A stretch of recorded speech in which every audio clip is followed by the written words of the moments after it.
Hey all, welcome back to the Real Life Pharmacology Podcast. I'm your host, pharmacist Eric Christensen. Thank you so much for listening today. Go check out reallifepharmacology.com. Grab your free 31-page PDF on the top 200 drugs. It's a great study guide, great refresher. No-brainer definitely to have to your medication-related library. So simply an email will get you access to that. We'll also get you updates when we've got new podcast episodes available and other content as well. So go do that at reallifepharmacology.com. All right, let's get into the drug of the day today, and that is insulin Lispro. Brand name of this medication is Humalog.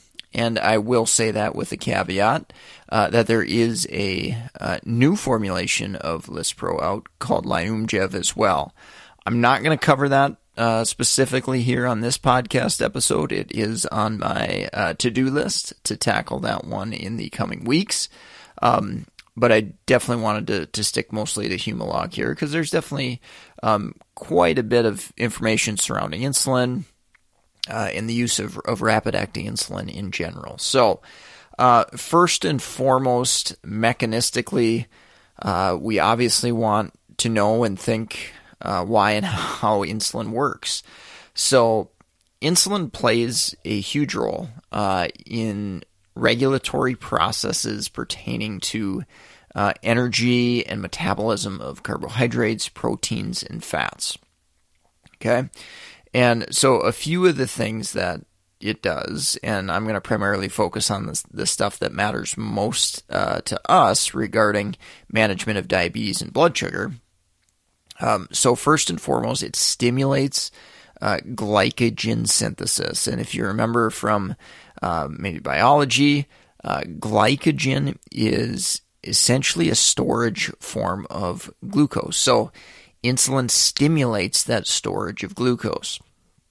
Another thing it can do is it can increase ion permeability across cell membranes. So particularly in the bloodstream, it'll pull out various electrolytes. So potassium is probably the one we think about the most there.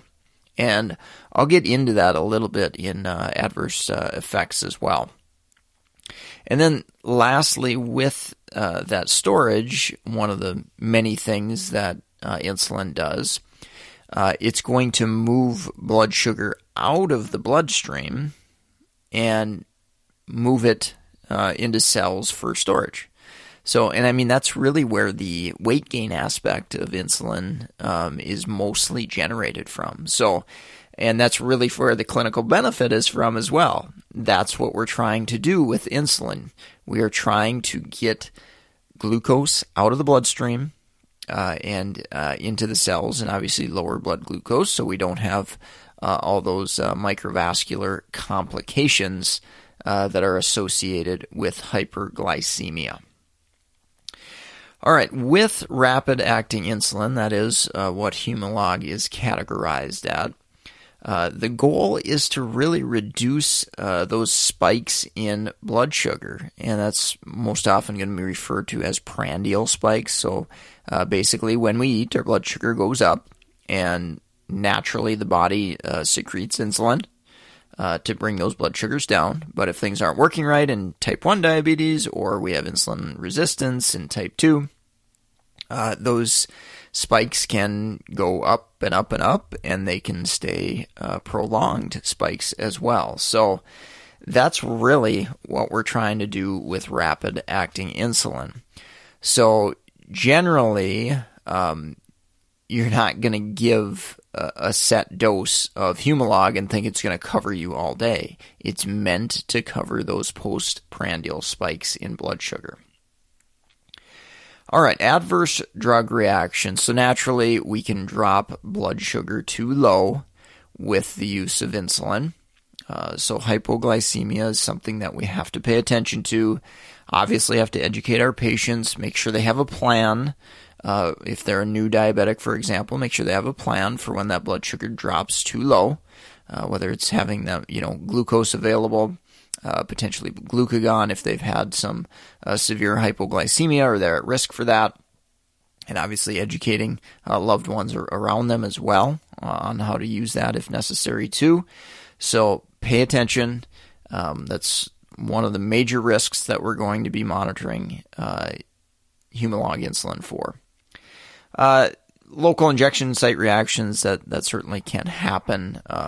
Pain, itching, a little bit of redness. Weight gain. So I mentioned insulin basically causes the storage of glucose, and weight gain is going to be a potential complication from it. So generally, type 1, probably don't stress about that too much because patients are going to need insulin. That's what they're going to need to be treated with. Type 2 diabetes, we worry a little bit more about that because naturally type 2 diabetes patients already have issues with weight gain and things of that nature. So that's why insulin therapy has gone down the list as we've gotten newer agents like GLP-1s and SGLT2s, for example, to try to manage type 2 diabetes. And then I did want to mention hypokalemia. So I mentioned the effect on potassium and basically that intracellular shift from out of the blood and into the cells of potassium. So the big issue, the most common issue maybe I should say, is diabetic ketoacidosis. So if patients have significant hyperglycemia and maybe they're hospitalized for it and they've got a potassium level maybe in the 3.5, 4.0 or under range, when we give insulin to treat that hyperglycemia, it's also going to likely drop that potassium. And most commonly where you're going to see that is IV in the hospital setting. So really, really important to pay attention to that because obviously if you send somebody from a 3.5 potassium down to a 2.8, 2.7, 2.6, or lower even, you're running the risk that you're going to cause a cardiac issue, and that definitely could be life-threatening. So hospitalized patients, if you're given insulin, if you're ratcheting up dosages, you've really got to pay attention to electrolytes and potassium most specifically there.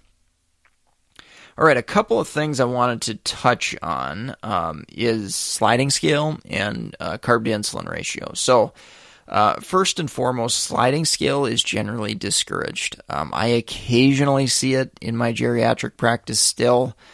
We really want to try to avoid it. I've done my best to basically review what we're doing with sliding scale insulin. So let's say in the case of assisted living or a nursing home, I see that nursing isn't giving it at all, but we're constantly checking blood sugars to see if we should give it. Like, okay, let's just get rid of it if they're not using it or not needing it. Another common situation is where, maybe at lunchtime it seems to spike and we're always giving, 2 or 3 units at lunchtime or the majority of time. Well, it's a good situation where, talk to the patient, talk to the staff, whoever you're working with there, and see if we can just schedule that dose beforehand. Sliding scale's not great because it's reactive. Essentially, some of the damage in my mind has already been done. When you check a blood sugar and it's 300, we've already had high blood sugar for a significant amount of time. We haven't proactively tried to blunt that spike in blood sugar. So sliding scale definitely discouraged. An example of this is basically you take the blood sugar, and if it falls within a given range, you give a unit, 2 units, 3 units, whatever the case may be, of insulin. That's how sliding scale works. So it's based strictly on the blood sugar. So, example, you give 1 unit if their blood sugar is 150 to 200 milligrams per deciliter. If it's 200 to 250, you give 2 units. If it's 250 to 300, you give 3 units, and so on and so forth. That's sliding scale insulin. The other one I wanted to mention, more so probably used in type 1 diabetes, obviously, is the carb to insulin ratio. So this is more of a preemptive situation where we are planning how much a patient, or the patient is planning how much they're going to eat for a given meal. So let's say they're going to do 15 grams of carb, and their insulin to carb ratio is 1 to 15. So we would give 1 unit to cover those 15 grams of carbs.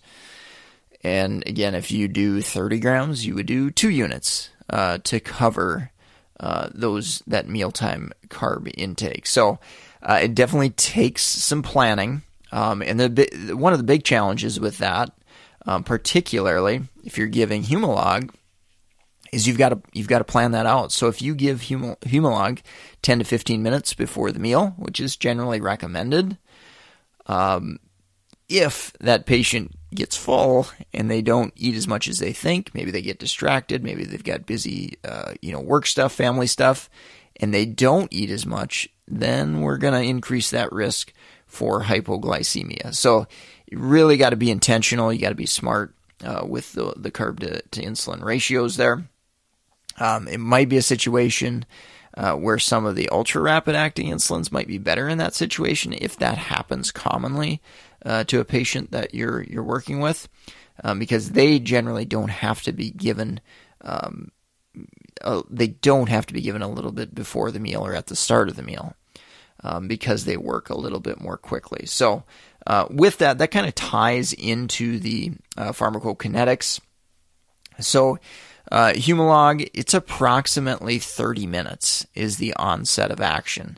So you could imagine after a patient eats, we probably don't want to give that insulin after they eat. We probably do want a 10, 15, 20-minute buffer before, we eat, or, right as we begin eating, to try to blunt that peak, versus giving it after the meal.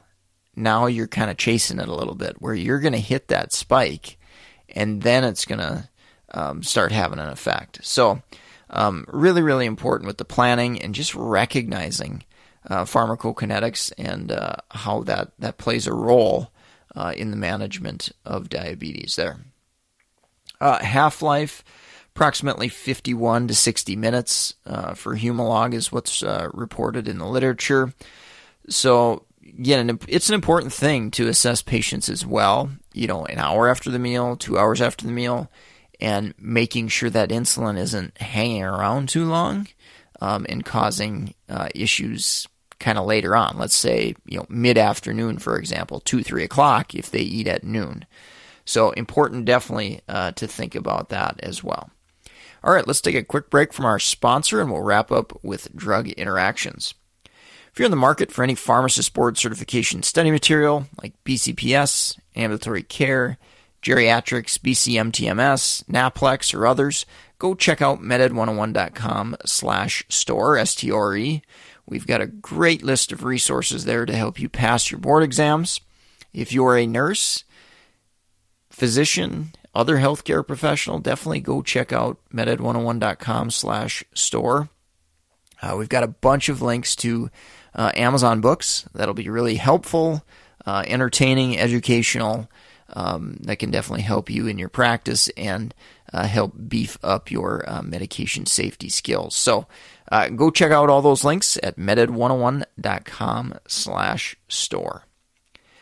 All right, wrapping up with drug interactions. So, thinking about the administration being a sub-Q administered drug, which Humalog is, we are not going to have any oral binding, those type of interactions if we're not going through the gut. So that is definitely an advantage. Obviously, the downside of that is it is an injection.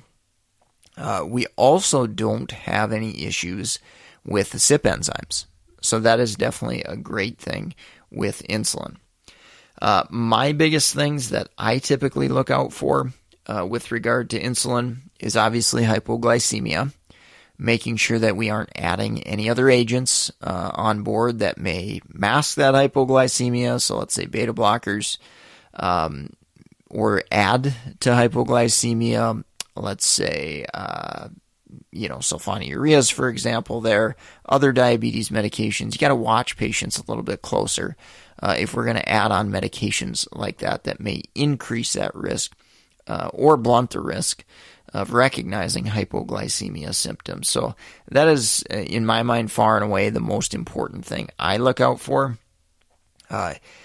Also, not technically a drug interaction, but if you have a patient who's sick, not feeling well, things are changing that way, their insulin requirements may change with that. So that is definitely something where patients may need to pay a little bit closer attention in monitoring their blood glucose when they're not feeling well and not in their usual routine. And then, of course, hyperglycemia. The biggest one that I see in clinical practice is corticosteroid bursts. Those are going to raise blood sugars, okay? And with that, insulin requirements may go up. And when that steroid goes away, let's say we got a 10, 14-day burst, when that steroid goes away, those blood sugars are going to come back down. And if the patient has adjusted their insulin, we need to adjust that back down potentially as well. Otherwise, we're going to run into hypoglycemia once that steroid has stopped. So really, really important to pay attention to that. I've seen issues with that in practice where given the steroid burst, blood sugars go up, we raise the insulin because we're not, really paying attention as to why it's going up. We're just adjusting insulin accordingly. Steroid goes away, we've raised the dose of insulin, and now patients are getting hypoglycemic. So those are the biggest interactions and things that I pay attention to with regards to insulin, and making sure we're recognizing that changes to drug therapy, changes to diet, their level of health and the way they're feeling, and infection, something like that, that can really change things and change insulin therapy. So really, really important to pay attention to that. All right. Well, that's going to wrap up the podcast for today. If you enjoyed this episode, please do us a huge favor. Leave us a rating, review on iTunes or wherever you're listening. Greatly appreciate that. Comments, suggestions, mededucation101@gmail.com. Don't forget to support the sponsor, meded101.com/store. All purchases there. Pharmacology flashcards, crossword puzzle books, study materials for board exams, lots of different opportunities there where you can help support this podcast and get some great content as well. So I appreciate all of you who have supported the podcast in that manner. All right, I'm going to sign off for today. Thank you so much for listening, and I hope you have a great rest of your day.